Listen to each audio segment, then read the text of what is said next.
Hello વિદ્યાર્થી મિત્રો, બીકે science ઇન્સ્ટિટ્યૂટમાં આપ સૌનું ફરી હાર્દિક સ્વાગત છે. તો અત્યારે બેટા જે આપણા દરરોજના જે ચેપ્ટર નંબર 1 કેમિસ્ટ્રીના વિડીયો આવી રહ્યા છે તેની અંદર આજે આપણે એક નાનકડો ટોપિક ખાસ જોવાનો છે. નાનકડો ટોપિકની અંદર નિયમ છે, એના વિશે થિયરી છે, એ બધું આપણે નથી સમજવાનું. આપણે ફક્ત એના રૂલ્સ એટલે કે નિયમ આપણે સમજીશું, પણ ડાયરેક્ટ ઉદાહરણથી. ઓકે, ચલો. તો અહીંયા ટોપિકનું બેટા નામ છે અર્થસૂચક અંકો અથવા અર્થસૂચક અંક.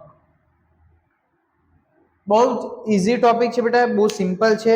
આમાં એટલું બધું ડીપમાં ઉતરવાની કોઈ જરૂર નથી, બરાબર? ચલો, અર્થસૂચક અંક. તો અહીંયા બેટા અર્થસૂચક અંક એટલે શું?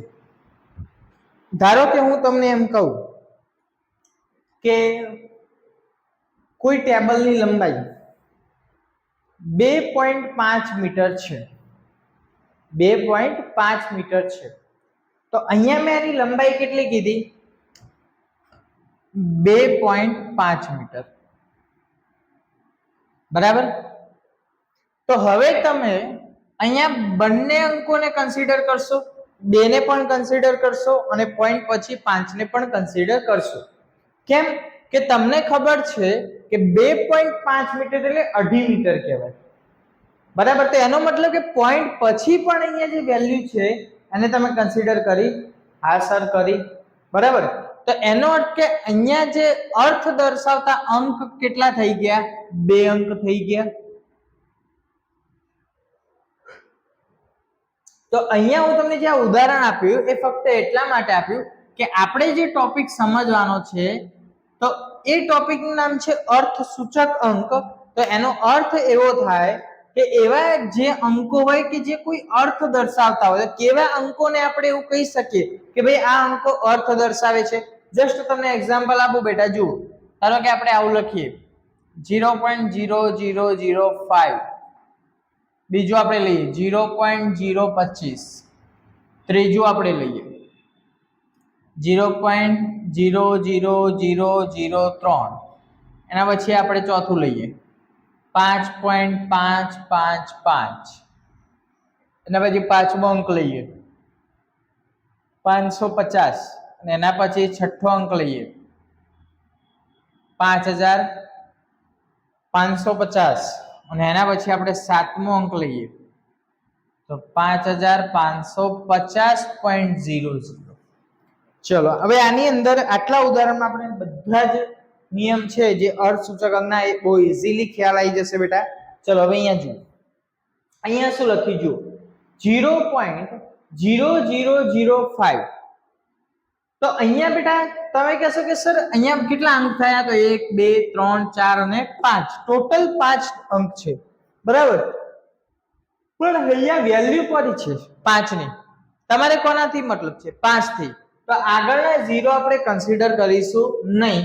તો એનો અર્થ કે અહીંયા અર્થસૂચક માત્ર અંક કેટલા છે? 1 અંક છે. આગળના 0 અથવા પોઈન્ટ પછીના 0 કે પોઈન્ટ પહેલાના 0, આગળના 0 આપણે કન્સિડર કરીશું નહીં. તો અહીંયા કેટલા અંક થશે? 2 અંક. અહીંયા 1 અંક. હવે અહીંયા જુઓ, અહીંયા 0 નથી, બરાબર? શૂન્ય નથી બેટા, તો બધા અંક આપણા માટે કામના છે. મતલબ 5.555, તો 5.5 કરતા એટલે કે અડધા કરતા વધારે વેલ્યુ. તો એનો અર્થ કે અહીંયા કેટલા અંક અર્થસૂચક છે? 4 અંક. એ સિવાય અહીંયા કેટલા અંક છે? 3 અંક. હે, 3 અંક? ના, જોજો બેટા, ભૂલ ના થાય. ખાસ બધા વિદ્યાર્થીઓને કહી દઉં કે આગળના 0 નથી ગણવાના તો પાછળના નથી ગણવાના. સર પાછળના કેમ નહીં? પાછળ તો 550 તો મોટી વેલ્યુ થઈ, બરાબર? અહીંયા જુઓ 550 છે, બરાબર?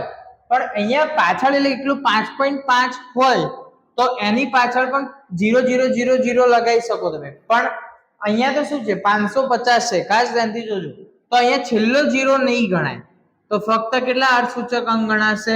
2 અંક ગણાશે. ચલો, એ જ રીતે આ 0 ગણાશે.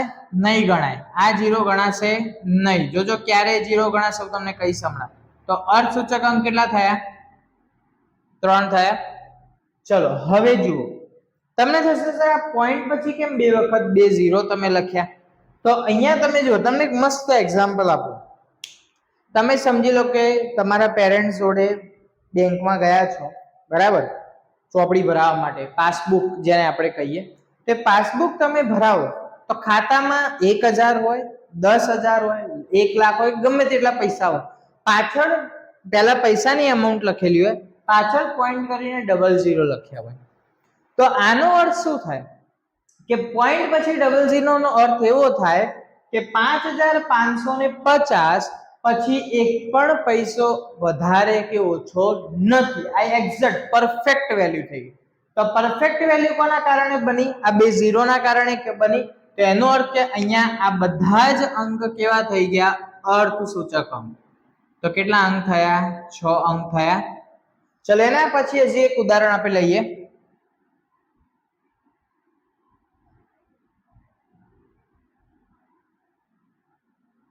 ચલો હવે અહીંયા જુઓ, અહીંયા 0 ક્યાં છે? વચ્ચે છે, બરાબર. તો આગળ અને પાછળ શું છે? અંકો છે. તો હંમેશા યાદ રાખો બેટા, વચ્ચેના 0 હોય એ હંમેશા કન્સિડર થાય. તો વચ્ચેના 0 કયા છે? 5005 છે. તો એનો અર્થ કે અહીંયા કેટલા સૂચકાંક થઈ ગયા? 4 સૂચકાંક. બસ પતી ગયું. એવા અંકો કે જો ચોક્કસ કોઈ પ્રોપર અર્થ દર્શાવતો હોય એવા અંકોને કહેવાય અર્થ સૂચક અંક. પૂરું થઈ ગયું. કમ્પ્લીટ અહીં સુધી? રેડી?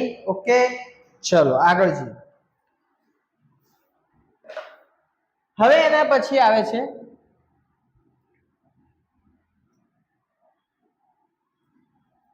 શું આવે છે?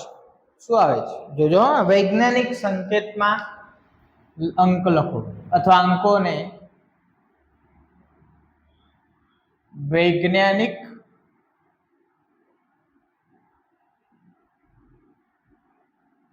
સંકેતમાં દર્શાવો. જોજો બેટા ખાસ, અંકોને વૈજ્ઞાનિક સંકેતમાં દર્શાવો. હવે તમે કહેશો સર પાછી વૈજ્ઞાનિક રીત કઈ આવી? બરાબર, ઘણી વખત કન્ફ્યુઝન થાય. સર અંકો તો દર્શાવતા હતા અત્યાર સુધી, હવે પાછી વૈજ્ઞાનિક રીત લઈ આવ્યા. જોજો હો, વૈજ્ઞાનિક રીત કઈ એટલે? તો ધારો કે તમે સમજી લો કે હું આવું લખું 0.0003, પછી હું આવું લખું 200, ચલો 22,555, પછી હું આવું લખું 77, 0.77, પછી હું આવું લખું 1606/2025, આવું મેં લખ્યું, બરાબર. એના પછી હું આવું લખું, ચલો 701679, કોઈ બી રેન્ડમ નંબર મેં લખ્યા. જોજો બેટા ખાસ. હવે અહીંયા સમજો, અહીંયા આગળ પોઈન્ટ છે, અહીંયા પોઈન્ટ નથી. પોઈન્ટ ના હોય તો ક્યાં સમજવાનું? પાછળ. ઓકે, અહીંયા પણ અહીંયા સમજીશું, અહીંયા પણ અહીંયા સમજીશું. હવે જુઓ, તમે ઘણી બધી જગ્યાએ બેટા એવું સાંભળ્યું હશે કે સર જમણી બાજુ લઈ જઈએ તો ઘાત વધે કે ઘટે કે ડાબી બાજુ, એવું કોઈ દિશા યાદ નહીં રાખવાની. એક મસ્ત ટ્રીક છે આની, જોજો. કોઈ દિવસ આ ટ્રીક એકચ્યુઅલી કેવું છે કે હું દિશા એટલા માટે વધારે પ્રિફર નથી કરતો કે તમને આમ શરૂઆતમાં ઈઝી લાગશે, પણ ઘણી વખત છે ને વિદ્યાર્થી પરીક્ષાની અંદર કન્ફ્યુઝન થાય કે સર ડાબી બાજુ ઘાત વધારવાની કે જમણી બાજુ, આમ કન્ફ્યુઝન ક્રિએટ થઈ જાય. કેમ? એક તો ઓલરેડી એક્ઝામનું ટેન્શન હોય આપણા ઉપર, પેપર જોઈએ તો આપણને ટેન્શન વધારે વધી જાય, અને એમાં સર ક્યાં દિશા ડાબી જમણી અમે યાદ રાખીએ. તો એના કરતા બેટર એક ટ્રીક છે. જુઓ, તમે અહીંયા ધારો કે પોઈન્ટ છે એને 1, 2, 3 અને 4 અંક પછી લઈ ગયા, અહીંયા લઈ ગયા. ઓકે, ચલો હવે નંબર અહીંયા શું થયો? મોટો થયો. તમે વિચારો 0.0003 છે તો 0.0003 મોટા કે એકલા 3 મોટા? તમે કહેશો સર એકલા 3 મોટા. તો એનો અર્થ કે તમને જે વેલ્યુ આપી હતી એના કરતા આની વેલ્યુ વધી. હા સર વધી. વેલ્યુ વધે તો ઘાત ઘટે. તો કેટલા પોઈન્ટ તમે ગયા? 1 2 3 અને 4. 4 પોઈન્ટ ગયા તો 10 ની કેટલી ઘાત? -4 ઘાત. ચલો એ રીતે અહીંયા જુઓ. અહીંયા 1 2 3 4. ચલો તમે 4 પોઈન્ટ આગળ લાયા, બરાબર. તો હવે જુઓ 22,555 મોટા કે 2.2555 મોટા? તો તમે કહેશો સર 22,555. તો અહીંયા વેલ્યુ નાની થઈ તો ઘાત મોટી થાય. બસ આવું મગજમાં ફિટ કરી દો.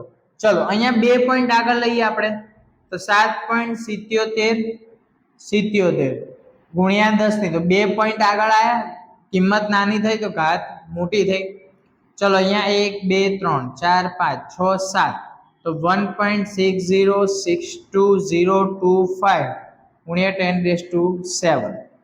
ચલો અહીંયા પણ 1 2 3 4 5, તો 7.01679 ગુણ્યા 10⁵.